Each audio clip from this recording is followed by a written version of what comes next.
Atlanta Federal Reserve President Raphael Bostic said on Wednesday that he will retire at the end of his term in February. The first black and openly gay person to lead one of the Fed's 12 regional banks is leaving unexpectedly, amid a push by President Donald Trump for more influence over the U.S. central bank.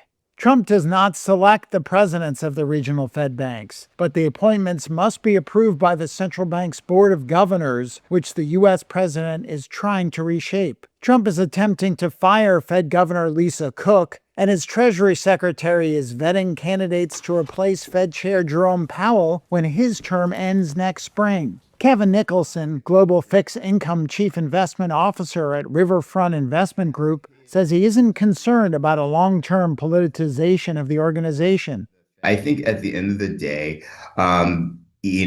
most of the folks at the Fed wants the Fed to remain independent. So regardless, I think the institution will win out in the long run. That the true economists that are at the Fed, they're going to want to continue to have that independence.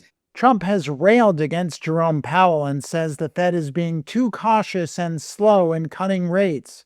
Bostic said on Wednesday that he believes labor market conditions do not warrant another interest rate reduction, as inflation remains too high. All three Fed governors appointed by Trump have explicitly backed further rate cuts, with calls for especially steep reductions from Stephen Myron, who was previously an economic advisor in the Trump administration. A search committee will be formed to select Bostic's replacement.